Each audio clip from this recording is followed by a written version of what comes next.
Good evening, I'm David Brown, and this is the Northern Sun Experience. After a cutthroat Central Region volleyball tournament last week, Wayne State, the 7 seed, emerged as champions in the 8-team bracket. And as the lone remaining NSIC team in the postseason, the Wildcats needed just 3 more wins to take home the national championship. They started that journey at the Elite 8 in Tampa, Florida, where they would face Carson Newman, the Southeast Region champs from Tennessee, and the Wildcats would pass their first test. They topped the Eagles 3-1 on Thursday. Alyssa Fraundorfer led Wayne State with 19 kills, while Lysa McClintock had 48 assists. So the Wildcats advanced to the Final Four, where they'd take on the South Region champions Palm Beach Atlantic. McClintock had another huge game with 33 assists, but it would not be enough as the Sailfish sweep the Wildcats 3-0. But congrats to Wayne State on another successful season. And more congrats go to former Concordia St. Paul defensive end Hank Goff. Last week, Goff was awarded the 2015 Disney Sports Spirit Award in Atlanta. The award is given annually to the most inspiring college football player. After one season at South Dakota State in 2005, Goff dropped out of school and eventually joined the Marines, serving as a machine gunner overseas in Afghanistan. Goff returned to football in 2013 with Concordia St. Paul and just finished out his 3 remaining years of eligibility. When we come back, it's Jordan time. Our Midco basketball analyst Jordan Dalton joins me to discuss the latest in men's and women's NSIC hoops. The Northern Sun Experience on Midco Sports Network is presented by Sanford Orthopedics and Sports Medicine and Dakota Land Honda.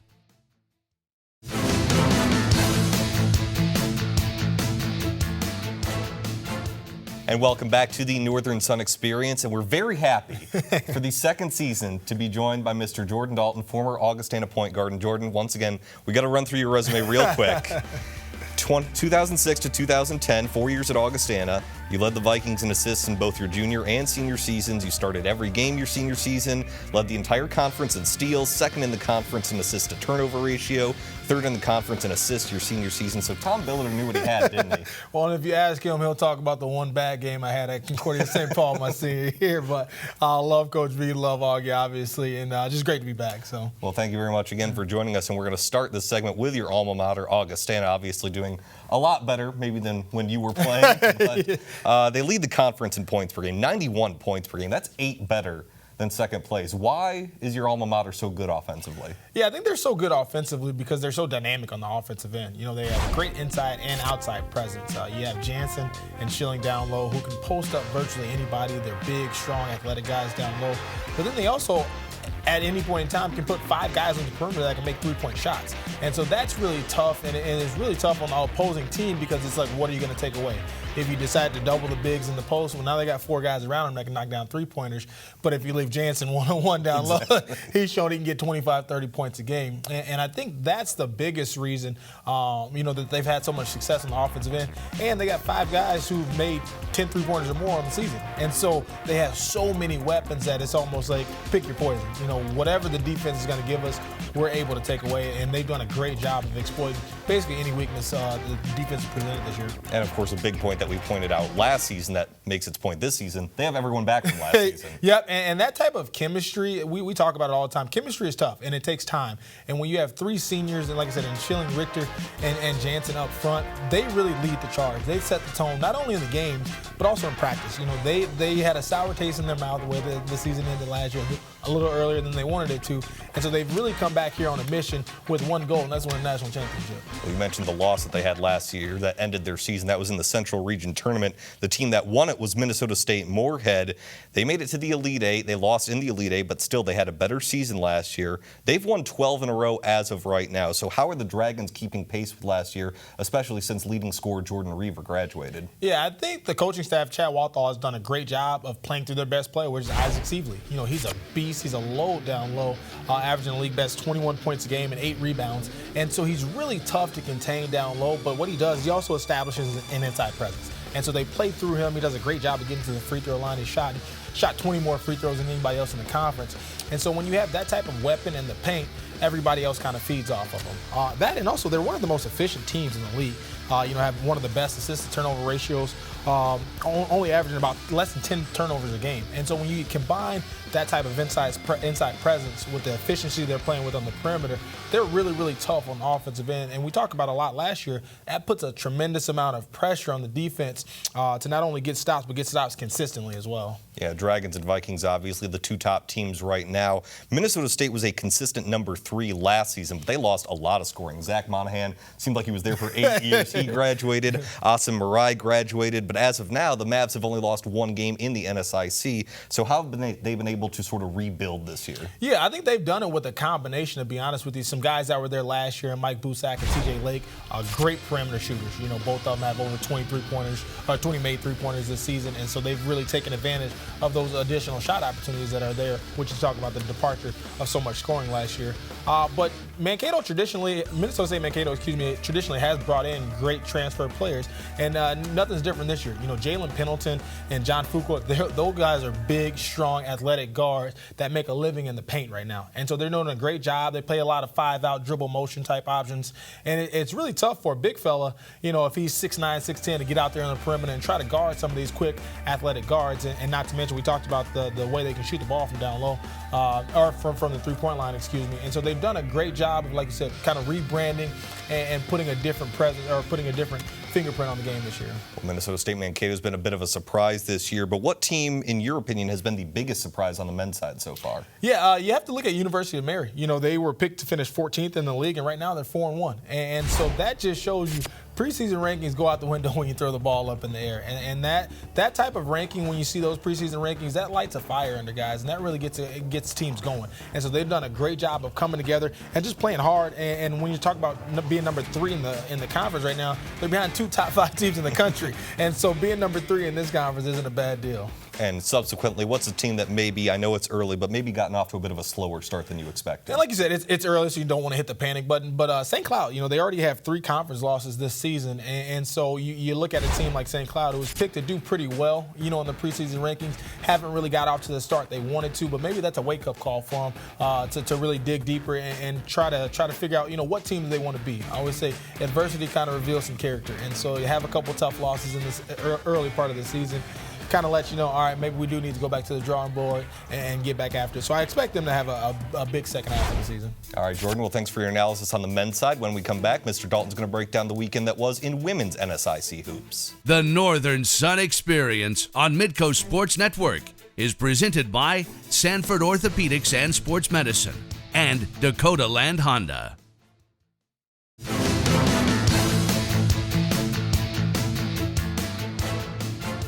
And welcome back to the Northern Sun Experience. Once again, joined by Jordan Dalton, former Augustana point guard. We're going to break down some women's hoops now. Number 1 team in the conference right now is Winona State. They're undefeated at 12-0, number 1 in scoring offense, number 1 in scoring defense. Basically, why are they firing on all cylinders right now? A lot of number 1s there, but I think they do a great job of having just playing with chemistry. We talked about it earlier. You know, they average over 16 assists per game, and so that's a team that is unselfish. They don't care who gets a shot. They just want to take a good shot, and they've done so all season long, just shooting shy of 50% from the field. And so not only do they understand each other's or their own strengths, they understand each other's strengths as well, because they're putting their teammates in positions to score in places that they're going to be successful. And on the other end, you talk about number 1 in defense. You know, they're only giving up, our opponents are only shooting 34% from the field against them. And so they're doing a great job of being committed as far as pressuring the basketball, making teams take tough, contested jump shots, and then closing out each possession with a rebound. And it seems like they're great both inside and outside. Inside, you got Kayla Timmerman, and then outside, you got girls who can shoot threes like Connor Nagel and Tara Roloffs. Absolutely, and we just talked about it. It's tough when you have an inside-outside presence because as a coaching staff, you don't know what to take away. You know, traditionally, you always say, hey, on the offensive end, we want to play from inside out. And so if you shut down the paint, but the way these girls shoot the basketball from the three-point line, it's really, really tough because sometimes that's like a layup to them, a wide-open three-pointer as much as they've practiced it. And then, like I said, the great chemistry they have, you know, passing the ball and making solid passes on time, on target, just knocking them in the shooting pocket, which is evident, like I said, by the way they've been shooting the ball this season. Well, the consistent number 2 so far, the team right behind the Warriors, is Sioux Falls. They're 10-1 on the season right now. Only loss was to Winona State, and they got blasted pretty hard by more than 30 points. They had a close game against UMary on Saturday. UMary's not the greatest team, kind of judged to be middle of the pack in the preseason. So does a close game like that help or hurt a team like Sioux Falls who's expected expected to be near the top? I think anytime you have a close game, whether it's at the beginning of the season or end of the season, it's great for the coaching staff more than anything, because what it does, it builds trust. He understands, Coach Trapp-Hagan then understands who he can have in the game in crunch time to not only execute on the offensive end, but on the defensive end as well. And so I love those type of close, hard-fought games, especially in the beginning of the year, because it gives you a little bit of adversity to battle through. And I think Coach Trapp-Hagan, what he found out is he's got a stud in Taylor Varsho. She dropped 30 on Friday night this past weekend, and has been the NSIC Player of the Week twice already. And so she's one of those players that plays a lot of energy. She has some chaotic plays at times, but you live with that because of what she can do on the offensive end. And credit to Coach Trapp-Hagan and his staff for giving her the freedom to play like that, because like I said, she's going to have a couple bad plays, as is everybody else, but the things that she can do on a positive manner greatly outweigh those. I remember you and I had a joke a couple of years ago. We were calling a Minnesota State game that Zach Monahan's range is basically from half court in. There you go. Seems like it's the same way for Taylor Varsho. Absolutely, and when you have that type of offensive weapon on the team, it's tough, because you, as a defense, you never know where she's going to pull up from. And like I said, she shoots it with confidence and the freedom that she knows, okay, if I miss this shot, it's not like I'm looking over my shoulder to see if I'm coming out. And so when you have a talented player playing with that type of confidence and freedom on the defense, you're always on your heels kind of thinking, what is she going to do next? Well, a team that a lot of people were curious about was Northern State. They were last year's conference tournament champions, but they lost a ton of great players. Right now, they're still 7-3, pretty good, but their defense, of course, was the staple last season. It was a record-setting defense, held teams to about 51 points per game. So right now, how is Northern State doing it right now, being able to maintain a 7-3 record? Yeah, I think they're doing it now the way they have always done, and controlling the pace of the game. We talked about it last year. It's always going to be a half-court, low-possession type game with Northern State, and nothing's changed this year. They're still doing a great job of running their sets and being efficient in their sets as well. They're shooting 42.5% from the field this year, so not only are they running their sets, but they're also executing them to a T as well. And what they also do is, when they shrink the game like that, as far as limiting the possessions, each possession becomes golden. And so on the defensive end, they lock down, they hunker in on the defensive end and limit teams to one shot. And so when you force teams to play with that type of efficiency on the offensive end, it's very tough, because you just played 30 seconds on the defensive end and hard fought, and kind of your adrenaline's going. You want to get down on the offensive end and maybe put the ball in the basket a little bit faster, take some quicker shots, and you're only getting one shot at the rim at the offensive end when you're playing against Northern. And so they're doing a great job controlling tempo, limiting teams to one shot, and still, like I said, doing it the same way they've done it really in the past. Yeah, Kurt Fredrickson basically has a style, and he's going to make sure that his girls implement it. Absolutely. Well, these are the same two questions I asked in the med segment. What team so far on the women's side has been the biggest surprise? Yeah, I really love what Minnesota State University Moorhead are doing. They had two close games this past weekend, one in overtime, and then also a one-point game. And so right now, they're 4-1 in conference, and have really shown that they're going to be a tough team to contend with. Maybe some of what they're doing on the men's side is rubbing off a little bit there. And then conversely, what's a team that's gotten off to maybe a bit of a slower start? Yeah, we talked about this team a little bit before the show. Wayne State, they were picked to finish second in the conference this year. Right now they're 2-3 after dropping two in a row to Bemidji and Crookston. And so that's really kind of a shock to the system when you had the type of consistency that Wayne State's had. Last 2, 3, 4 years, they've always been top of the league. And so right now, they just don't seem to be clicking on all cylinders. And once again, it's a great time in the early part of the year to kind of reevaluate, hey, what type of team do we want to be? And I think that's kind of what they're struggling with as far as that team identity. Maybe a couple of losses will wake them up and light a fire under them. It's good to talk basketball again, isn't it? It's awesome. I always say this is the best time of year. You're able to see kind of what kids have put in work in the offseason. And I think that's the best part. We see what they do on Friday and Saturday nights, but all it is a compilation of what they've done, the work they've put in, not only the players but the coaching staff. It's not a more favorite time of the year for me. All right, thank you very much, Jordan. We'll look forward to your analysis each and every week. Well, when we come back, we go under the Northern Sun at Southwest Minnesota State University. The Northern Sun Experience on Midco Sports Network is presented by Sanford Orthopedics and Sports Medicine and Dakota Land Honda.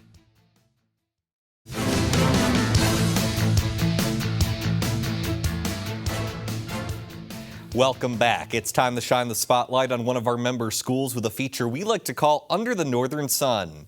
Tonight, it's Southwest Minnesota State University, where a community atmosphere fosters relationships both inside and outside the classroom. Southwest Minnesota State University, located in Marshall, opened its doors in 1967 and offers 50 majors, 48 minors, as well as pre-professional programs, master's degrees, and distance learning opportunities. Since opening, the university has a profound effect on the region. SMSU plays a big role in the region's economy with an economic impact of over $140 million. Personal attention is what sets SMSU apart. With a 16-to-1 student-to-teacher ratio, students receive the individual attention they desire as they pursue their academic goals. One of the things I tell students all the time, because I see it all the time, is the beauty of our size and our makeup and who we are as a community. We're just the perfect size where students can know their faculty members, know their staff members, work with them very, very closely, where they can be involved in campus, in their sport, in other activities. They can really be part of a family. Our professors know us by name. It's easy to talk to them. They know you personally, and going up to their office is just a regular visit. It's not anything out of the blue, so it's just easy to talk to them, and it makes it easier for classrooms. Having those smaller class sizes, and our teachers not having to deal with, so many students, I feel like that enables them to get more connected with the students.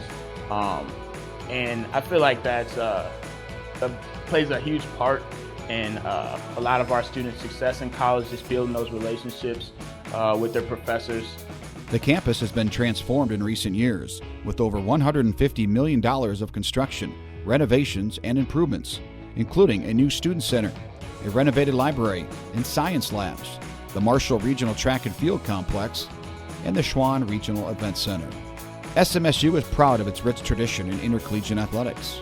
The university offers 17 sports, including 7 men's sports, 9 women's sports, and 1 co-ed. Mustang teams have won more than 60 conference championships, 3 NCAA regional championships, 3 wheelchair basketball national titles, and 1 NCAA volleyball national runner-up finish. More impressive than the on-field accomplishments for SMSU student athletes is the success off the field of play and their work in the community.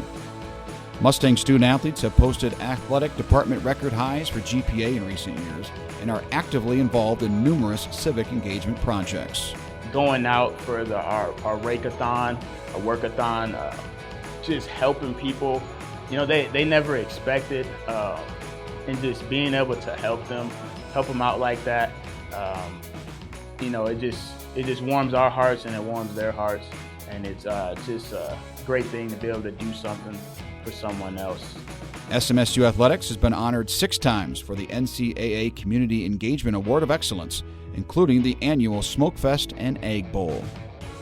Civic engagement as a whole has been an extremely important part of the success of our department, and I truly believe that the coaches and student athletes' impact in the community has directly impacted our department from a fundraising standpoint and in a number of ways. Corporate sponsorships have been up over the last couple of years, as well as the attendance at our events. And I think those things are crucial in the success of our department, and I truly give our coaches and our student athletes a lot of credit for that success. Another award-winning program is Mustang Mail, where Mustang student athletes interact with local elementary students through a pen pal program and also reading to the students at their schools. It's just nice seeing everyone that supports us and that we can support them as well. We got to meet our little pen pals, and it was just a blast. They were having fun. I mean, it was nice getting to know them and how they knew me and everyone else at a personal level, because we've communicated. Mustang Athletics, combining academic, community involvement, and student athlete excellence. Southwest Minnesota State University, where you belong. When we come back, it's DB's Picks, my top 5 plays of the past week in the NSIC. The Northern Sun Experience on Midco Sports Network is presented by Sanford Orthopedics and Sports Medicine and Dakota Land Honda.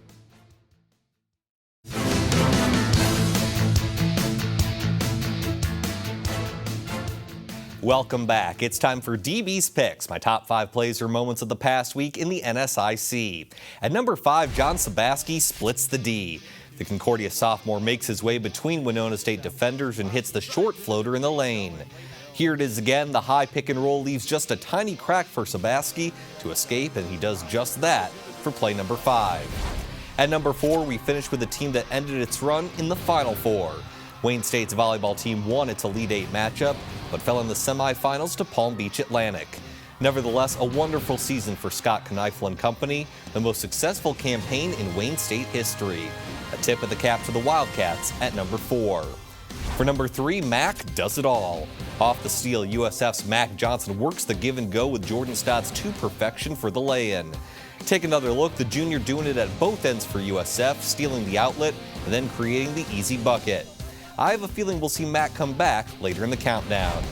For number 2, the biggest dragon takes flight.